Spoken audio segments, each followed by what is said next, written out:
Monsieur le Président, Madame et Monsieur les ministres, Madame la Présidente de la Commission, Monsieur le rapporteur général, chers collègues, lors de la discussion générale, j'avais indiqué que le groupe des Républicains conditionnerait son vote à la façon dont nous pourrions surmonter l'obstacle de l'article 3.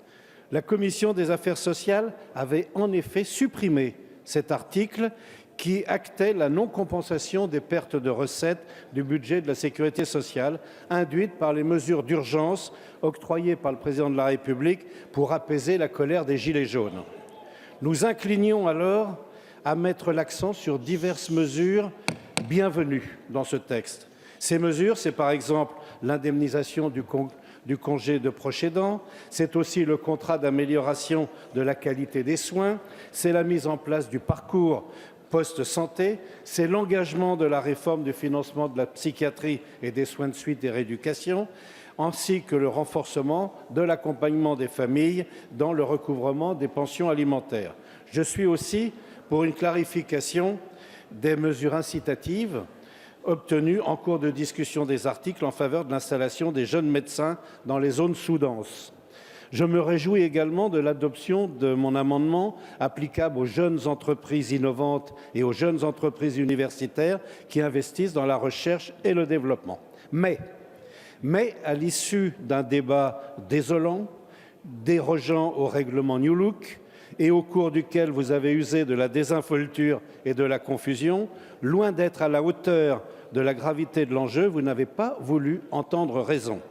Vous avez fait acter, par une majorité mal à l'aise, un véritable siphonnage des comptes de la sécurité sociale. L'an dernier, vous comptiez sur la hausse de la CSG et la non-revalorisation des retraites et vous aviez déclenché la colère sociale.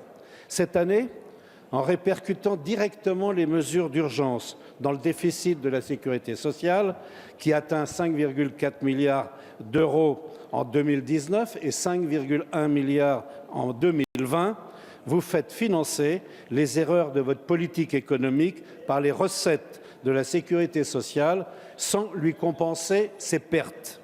Vous faites payer les cotisants auxquels on a demandé des efforts continus depuis 10 ans pour redresser les comptes de la sécurité sociale.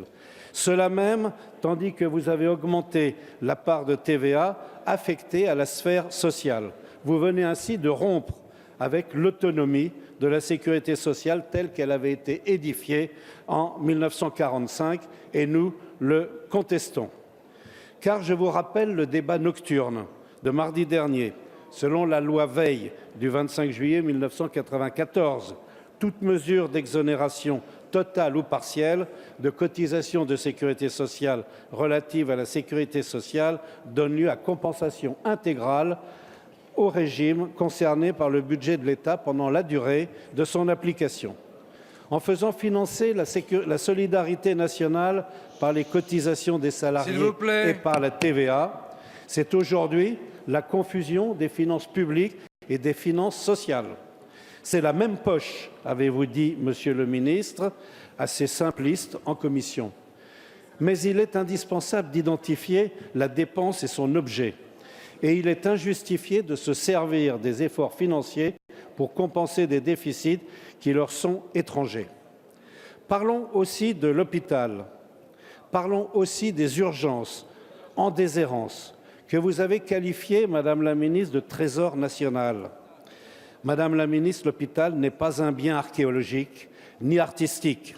Il a obligation d'assurer et de concourir à la prévention, à l'enseignement universitaire, à l'enseignement post-universitaire, à la qualité des soins, à la sécurité sanitaire et à la recherche qui doit finalement devenir une priorité nationale. Or, sa dotation est insuffisante pour assurer une sortie de crise. Parlons aussi du matraquage de l'industrie du médicament à qui vous faites payer 40% des économies, au risque d'ailleurs d'aggraver la pénurie de certains médicaments. L'horizon de Ma Santé 2022 risque d'être aussi chimérique que celui de votre réforme des retraites, et si vous ne consentez pas sur ce point à faire un geste demandé par le rapporteur général. Ce projet de loi est massivement rejeté par les caisses d'assurance maladie, les organisations syndicales, mais aussi patronales et par la mutualité, autant que par les professionnels de santé et les patients. Alors, pour toutes ces raisons, nous voterons en première lecture contre ce projet de loi. Je vous